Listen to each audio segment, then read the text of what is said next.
Introduction to Elasticsearch. Elasticsearch no S Q L کی دنیا کے اندر ایک بڑا نام ہے.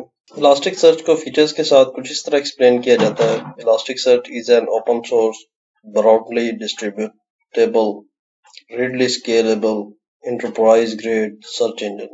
Elasticsearch extremely powerful search engine کے طور پر بھی جانی جاتی ہے. اس کا کمپیریزن کچھ اس طرح کیا جاتا ہے کہ نارملی جو S Q L databases ہوتی ہیں ان کے اندر ایک کیوری اگر 10 سیکنڈ لیتی ہے کچھ ریٹرن کرنے کے اندر، کوئی رسپانس ریٹرن کرنے کے اندر، سیم ہارڈ ویئر کے ساتھ الاسٹک سرچ وہی ریزلٹ ریٹرن کرتی ہے کیوری کے ساتھ ود ان 10 ملی سیکنڈس.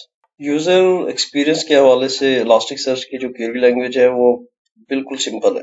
الاسٹک سرچ کے اندر ڈیٹا کو انڈیکسنگ کی شکل میں سیو کیا جاتا ہے. ڈاکومنٹ انڈیکسنگ کے نام سے جو ہے نا ایک ٹرم یوز کی جاتی ہے. اس کے اندر ڈفرینٹ انڈیکسز بنتے ہیں اور ان انڈیکسز کے اندر جو ڈیٹا ہوتا ہے وہ ایک جیسن آبجیکٹ سے ملتی جلتی فارم کے اندر سیو ہوتا ہے. ہوتا یہ ہے کہ کوئی بھی ڈیٹا سیٹ جو ہوتا ہے، لاگ فائلز ہو گئیں یا میسجز کا ڈیٹا ہو گیا، ہیوز ڈیٹا فائلز ہوتی ہیں، اسے کنورٹ کر لیتی ہے انڈیکسنگ کے اندر. ایک سمپل جیسن آبجیکٹ کی فارم کی طرح بن جاتا ہے، وہ اس کو اپنے اندر اسٹور رکھتی ہے اور اس کی بیس کے اوپر جو ہے نا آپ نے سارے آپریشنز جو ہے نا وہ کرنے ہوتے ہیں، اپڈیٹ، اسٹور، ڈیلیٹ، سو آن. جہاں تک سرچ انجن کا نام ہے تو یہ ایک ویسے ہی کامن چیز ہے، بہت زیادہ پاپولر ہے. عام طور پر گوگل سرچ انجن کو تو آلموسٹ ایوری ون جانتا ہے. اب اس کے اندر ایک دلچسپ چیز یہ ہے کہ جب آپ گوگل کے اوپر جا کے کوئی بھی چیز سرچ کرتے ہو تو وہ کیا کرتا ہے کہ اس کے پاس ایک ہیوج والیوم ہوتا ہے ڈیٹا کا all over the world.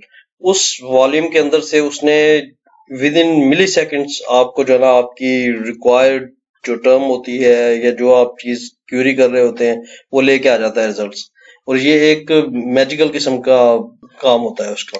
Know S Q L کے اندر اس طرح کی جو ڈیٹا بیسز اور میکنیزمز ہیں بیک اینڈ کے اوپر، یہ سب سے زیادہ انٹرسٹنگ ہے. بالکل یہی وجہ ہے کہ شروع کے اندر introduction to no S Q L کے اندر الاسٹک سرچ کو سامنے لے کے آنے کا مین پرپز یہ تھا کہ تاکہ آپ کو نو ایس کیو ایل کی پاور کا پتہ چلے کہ یہ کیا چیز ہے.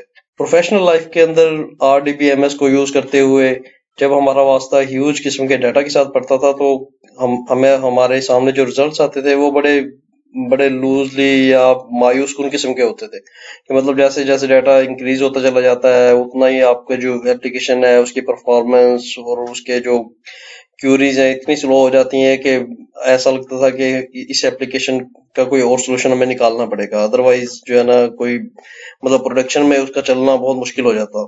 اب اس ساری چیزوں کو آپ کمپیئر کریں کہ 10 سیکنڈ کا ٹائم اور اس کے مقابلے میں 10 ملی سیکنڈز کا ٹائم سیم ہارڈ ویئر کے اوپر، یعنی ایک ہی مشین ہے، ایک ہی اپلیکیشن ہے، سیم اپلیکیشن ہے، وہ آپ کو ایک کیوری کا رزلٹ دیتی ہے 10 سیکنڈ کے اندر. وہی اپلیکیشن آپ کی اسی کیوری کا رزلٹ جو ہے نا آپ کو 10 ملی سیکنڈز کے اندر دے تو آپ خود اندازہ لگائیں کہ وہ کتنا مطلب ایک ہیوج قسم کا ڈفرنس پیدا ہو جاتا ہے. اور یہی چیز اس کی دلچسپی مزید پیدا کرتی ہے کسی بھی مطلب ڈیولپر کے لیے، کسی بزنس اونر کے لیے، کیونکہ ٹائم ایکچولی جو کاسٹلی چیز ہے وہ ٹائم ہے.